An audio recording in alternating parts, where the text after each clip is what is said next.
Hello and welcome to the video. 10 games you can complete in one sitting. Sometimes, these games I say for one sitting, but you might take you a little bit longer, who knows. Ideally, yes, you probably could play these games in one sitting. Roughly these games are about 4 hours long at the max, probably maybe a little bit longer, probably more like 6, so 4 to 6 hours long. Here we go, let's talk about some. First game I'm going to talk to you about is an honourable mention. Now, this game is only an honourable mention because technically it would be cheating to put this in the list, so I'm going to say Breath of the Wild and Tears of the Kingdom now. Now, Breath of the Wild and Tears of the Kingdom are definitely not 6 hour long games. These are like 70, 80, 100 hour games. But you can beat this game within 6 hours. The whole point of this game is that once you get past the tutorial, which takes probably about 1 to 3 hours, depending if you're playing Breath of the Wild or Tears of the Kingdom. Once you get past that part of the game, you can literally go straight to the final boss if you really, really wish to, because let's just say this game is brutal. If you can beat this game within the first few hours of playing it, then you are an elite at this game. Breath of the Wild, Tears of the Kingdom, they're great games, but they're only honourable mentions on this list. You can theoretically beat this game within a few hours if you really want to, but I would not put it on the main list because it's not actually a 6 hour long game, it's a 100 hour long game. Number 1, my first game on the list is a game known as Untitled Goose Game. Untitled Goose Game is around about 3 to 5 hours long. It's a silly little game where you basically play as this goose that goes around this little village, and the idea is you're basically supposed to mess with the villagers and move things around and complete objectives and goals. It's just a little fun game where you get to play as a goose. And you can walk around and honk at things, and yeah, you've probably seen it. It's a game that went viral a few years back, and I think a lot of people have been playing it, and it's silly, but it's a fun little game where you get to play as a goose and walk around this little village and just be a goose. Similar to, say, like Goat Simulator, I guess, but less crazy, more strategical, this game. One of my favourite moments is there's a moment where you have to put an object into the pond of this like farmer's little garden, and yeah, he gets mad at you if you get close to him. So that's kind of the whole point. Like, the villagers react to you like you're an actual goose, and when you're, as humans do necessarily, react to animals in the real world, they react to you as a goose, and if you're messing with their stuff, it's a fun little game. Next game is another indie game known as Unpacking. Now, Unpacking is a game that is a little puzzle game, I guess, but there's like a story to it. The idea is that you have to unpack a wardrobe or a collection of items from like a suitcase or something, and you put it into a space like a bedroom or a living room or a kitchen or something like that, and you have to unpack into this space that you've been given. Now, as you unpack, the game reveals like a story to you, and it's quite it's a somber story with a lot of detail and a lot of moments that are very memorable. And the idea is that as you unpack, the levels get more challenging, there's less space, there's more space to work around.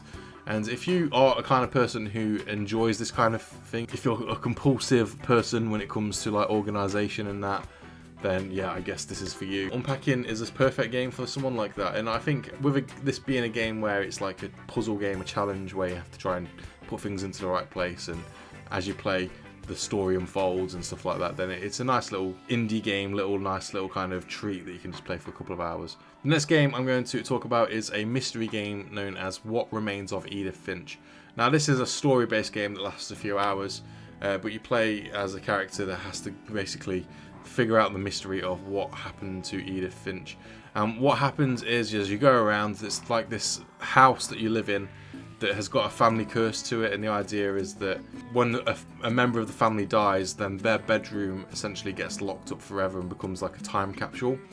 And the idea is that this time capsule kind of represents this character, and as you play as this character who goes around the house, every door has been locked that you can't access because it's supposed to be like a time capsule which you're not supposed to be able to get into. But the idea of the game is you're supposed to find ways into each room to uncover the story of how the people who lived in these spaces essentially died. It's quite a sad story. It's a sad game. This game did actually win a BAFTA for best game of the year a few years back when it was released. It's a story-based game really, and there's obviously a lot of puzzles and a lot of figuring out and detail and things to read and look at. And I think it's one of those games that if you're really into like kind of mysteries this will be perfect for you. The idea is that you literally uncover a lot of like different stories within this space that you move around in, and I think it's a very somber game. So it's quite sad, also uplifting, I suppose, because there's, you know, you uncover a lot of story, and I think that's always good. Next game is another interesting, unique game. I don't want to spoil this game too much, because there's a lot of detail to it. This game is known as a visual novel style game. Now, a visual novel is essentially a story that you have to read through, but it's also kind of like it's pictured for you through like the digital graphics, and you see like the characters and they talk and you read what they're saying, and there's a lot of things happening and things in the background happening. But this game we're talking about is Doki Doki Literature Club. Now, I honestly don't want to spoil this game. You might know already. The trailer for this game actually spoils it, but I'm not going to say too much detail. All I'm going to say is when you play this game, just be aware that this game is not for children or young people. It doesn't look like what it looks like either. It's not one of those weird games that you can find on the eShop that there is a lot of. This is a genuinely serious game, and it's fun. Like, actually, when I was playing through it, it's a unique game that I will always remember. There's a lot to it, and as soon as you get to the halfway point, the game, probably about 3 hours into it, does something that will make you go, oh, okay.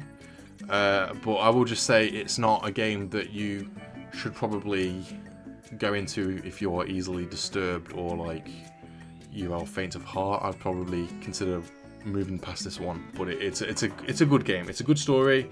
It's well written. The characters are all interesting. It looks like something else is what it is. I'm going to say it's a game that looks like it could be something else, but it's not actually. It's a wolf in sheep's clothing, this game, I'm going to say. The gameplay of this game essentially is a lot of reading. That's what it is.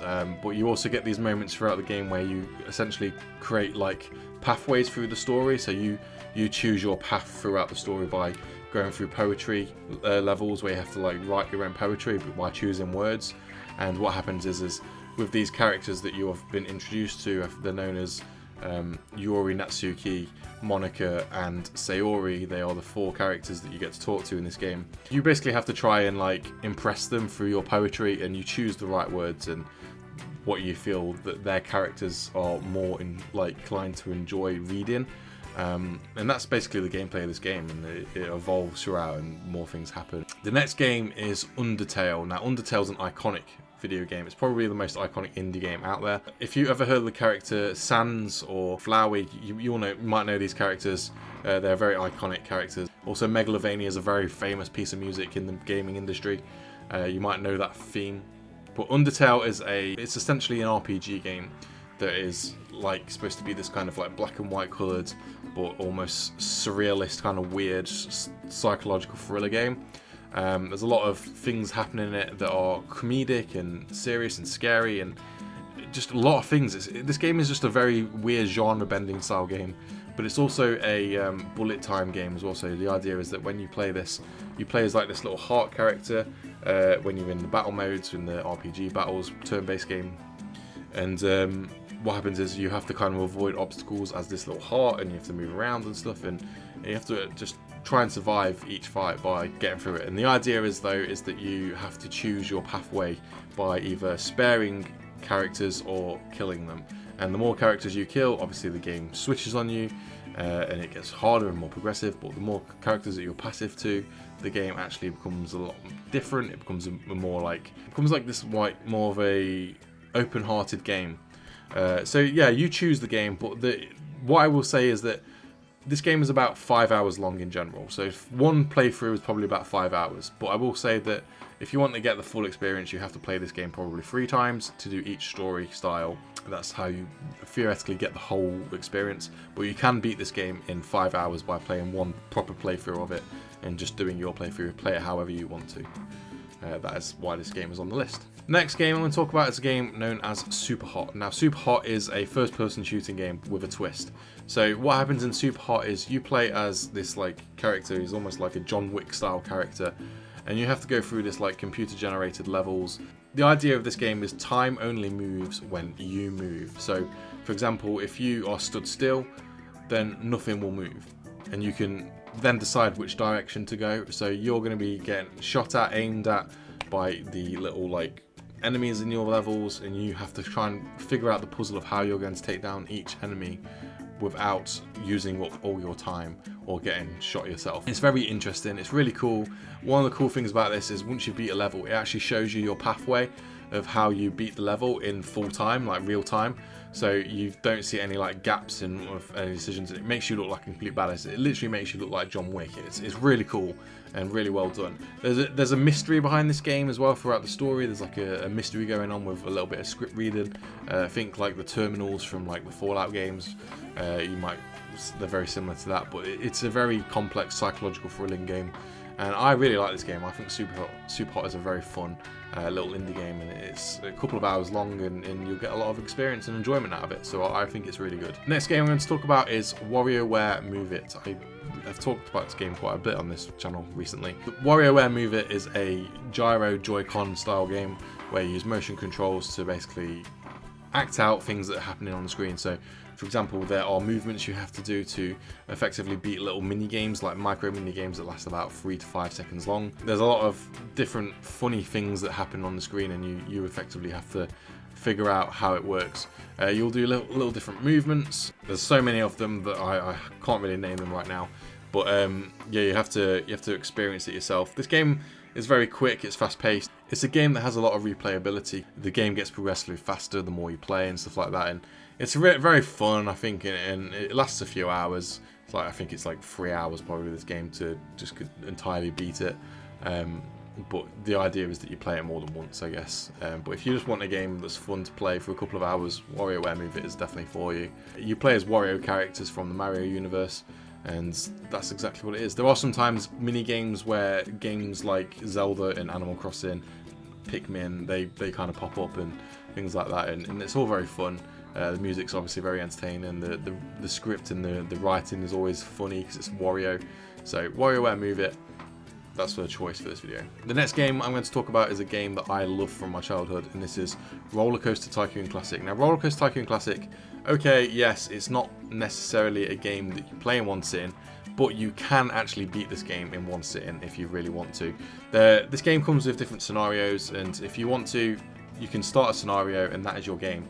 And you can beat it within a couple of hours if you really want to. Like if you want to beat some of the scenarios, they aren't very long, and it's fun. Like the more you play RollerCoaster Tycoon, the better you'll get at it. The quicker you can beat the scenarios. You can literally beat this game within a couple of hours if you really want to. It's a very good game, RollerCoaster Tycoon, especially 1 and 2. RollerCoaster Tycoon 3 as well, I will say, is kind of like an honourable mention for this with the series in general.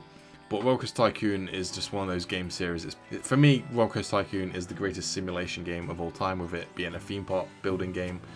And I really love this game, and I think you would love it. The RollerCoaster Tycoon 2 is the best one, and you can literally get it on your Nintendo Switch, and it plays really well. There's even touch controls as well on the screen, so you can play the game with touch controls like you would on like your phone or something like that. The next game I'm going to talk about is Tony Hawk's Pro Skater 1 and 2 and 3 and 4. Tony Hawk's Pro Skater 1 and 2 and 3 and 4 are pseudo remakes of the original games on the PS1, Tony Hawk's Pro Skater, and these games are amazing. I actually really like these games. 3 and 4 is nowhere near as good as 1 and 2, as it kind of lost the heart of the series a little bit, and they weren't really true remakes of the original Pro Skater 3 and 4. But 1 and 2 especially is really good. You can beat this game, I think I beat it within like 5 hours, because I'm quite good at these games. But they're very easy to play, very fun. There's a lot of like trial and error with Tony Hawk's Pro Skater games. If you like skateboarding, you'll love it. You might like the soundtrack, because it's like a mix between like classic punk rock with like more modern kind of like hip hop and rock songs like that. And the soundtrack's always the best part of these games. Visually, it looks really nice and it looks really good on Nintendo Switch. Both games do, and I think they're just very good games. Like I think skateboarding games, I know Skate is probably the big thing right now on like Xbox Series X and PlayStation 5. Skate's obviously a thing. The heart of skateboarding games for me is Tony Hawk's Pro Skater, and with these remakes on your Nintendo Switch. Just so easily accessible, and they're not very expensive. They're very good games you can beat within a couple of hours. The idea is that throughout these games you go through the different levels throughout the world, and you have challenges to beat and like goals to meet, and you cross them off one by one and beat them, and you build up your skater and make them more better at like with their stats and stuff. And it's very good. I just play them. They're just very entertaining games. They are arcade classics. And the final game on this list is a game known as Portal. Portal, if you have never played Portal, love Portal. Portal is a puzzle game where you play as this character who has to navigate different levels. You have 2 portals and you have to place them around the room, and if you go through the portal you'll come out the other end, and you have to essentially move around things like your companion cube, or you'll have to open rooms up or press buttons, and you have to find ways to get there by using portals. There's also a way that you can theoretically move around all like the physics and stuff like that and with the portals. So like, for example, you could jump into the portal and it creates like a physics where like you'll speed up and then you can fling yourself across the room, and that. It's really cool. I love Portal. Obviously GLaDOS is an extremely iconic villain within the gaming industry. GLaDOS, as you might know, is the robot that controls Aperture Industries, which is the facility that you play within, and it's awesome. I'll just go play Portal. There's also Portal 2 as well, which is a bigger game, which will take longer than just one sit-in, but Portal you can play within. It's probably about 3 to 5 hours long, Portal, and when I played Portal, I played through it literally in one sit-in, so that's why it's on the list, and I loved every second of it. It was really fun. It's just a great story as well, like the way it's told and the sarcastic comments that GLaDOS comes out with and stuff like that. It's awesome. Just go play it. And if you're older, you'll understand why everyone used to say the cake is a lie. It was a meme that used to go around on the internet if you're kind of more my age and remember that. But yeah, Portal, highly recommended. One of the best games ever, really, I guess, for puzzle games. And it's on Nintendo Switch and plays really well. So there we go. Thank you for watching. That was my list of 10 games you can play within one sit-in. I hope it helped. If you're looking for easy, short games to play, go check them out. Really fun. I hope you liked the video. Please do remember to like, comment, and subscribe, and I will see you for the next video. Check out this video right here. This was a video that I made. I hope you'll enjoy it, and I'll see you soon, guys. Have a good day. Bye!